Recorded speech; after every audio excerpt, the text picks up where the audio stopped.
माने इनका ये हालत, इन्होंने जो नामकरण किया है, 4 वर्ण की व्यवस्था ब्रह्मा के मुख से कहा, छाप भुजा से कहा, उदर से कहा, पेट से कहा और पैर से कहा है, ये गलत बात है। इसके पहले भी दुनिया थी, लोग थे, वो कहाँ से पैदा लिए थे?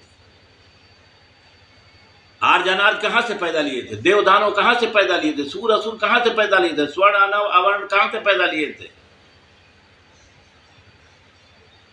अवर्ण को शूद्र में कर दिया गया और शूद्र को भी 3 पार्ट में कर दिया गया।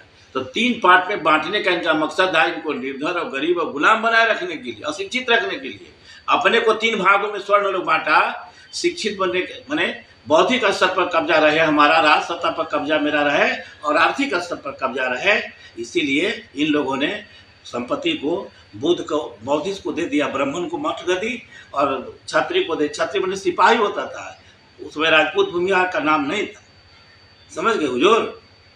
इस तरह से नामकरण कालांतर में नाम का बदलाव करते आया है। इन लोग का नाम बदलने के बाद खानदानी आदत है, इसलिए नाम बदलते हैं कि पूर्व का नाम भुला जाए। हम लोग को पूर्वजों का इतिहास नहीं मालूम है, इनका हमारा भी पूर्वज का इतिहास मालूम है और अपना भी इतिहास जानते हैं। और हम लोग जब अपना इतिहास का नाम लेते हैं तब इनको हालत खराब होने लगती है। आज आरक्षण का जो व्यवस्था है सीट पर भी, तो आपको मालूम होना चाहिए 131 को आरक्षण सीट से जाते हैं एमपी जीत के, एक शब्द नहीं बोलते। उनके समाज पर भी, जिस समाज से वो जीत के गए हैं उस समाज पर भी जुल्म अत्याचार इनके लोग करते हैं तो कभी बोला नहीं करते, वैसा ही चाहते हैं।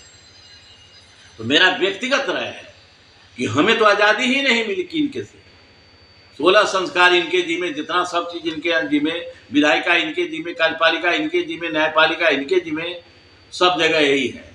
तो हम लोग को इनके बुनियादी चीज़ के लिए भी इनके यहाँ गुलामी करना पड़ता है, क्योंकि रोटी कपड़ा मकान भी व्यवस्था हमारे पास आत्मनिर्भर होकर हम नहीं, हम आत्मनिर्भर नहीं है रोटी कपड़ा मकान में भी।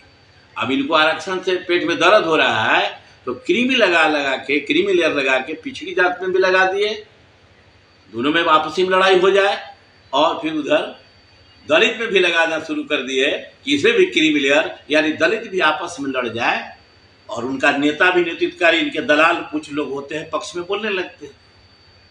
इसीलिए मैं नाम नहीं लेना चाहता हूं कि कौन बोल रहे हैं, लेकिन बोलना शुरू कर देते हैं। इनका यही काम रहा है, इन लोगों को इस्तेमाल करने का। दलित पिछड़े नेताओं को हम कैसे इस्तेमाल करें, ये इस्तेमाल करते हैं। अब यही कारण है कि हमारी आज तक कोई पार्टी, राष्ट्रीय पार्टी दलित पिछड़ों का नहीं बन पाया है, और जब बनना शुरू होता है तो इसको तोड़ना शुरू कर देते हैं। इनको पेट में दर्द है कि इन लोग आपस में फूट हो। पहले तो फूट डालने के लिए जानते हैं, आदिवासी को 1000 जाति में बांट दिया, दलित को इन्होंने 1500 जाति में बांट दिया और पिछड़ों को बांट दिया 4243 जाति में। इसमें 7 उपजाति बना दिया गया, 47,201 जाति उपजाति मिला के हो गए।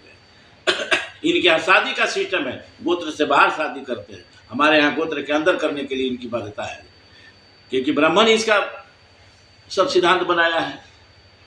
तो मेरा कहने का मकसद है, और दुख के साथ नहीं, हमको अजीब लगता है लोगों को समझदारी, यहाँ महिलाओं के साथ इनकी छुआछूत का भेद नहीं रहता है। देवदासी प्रथा इन्होंने चलाया, सब शूद्र की लड़कियां देवता से भी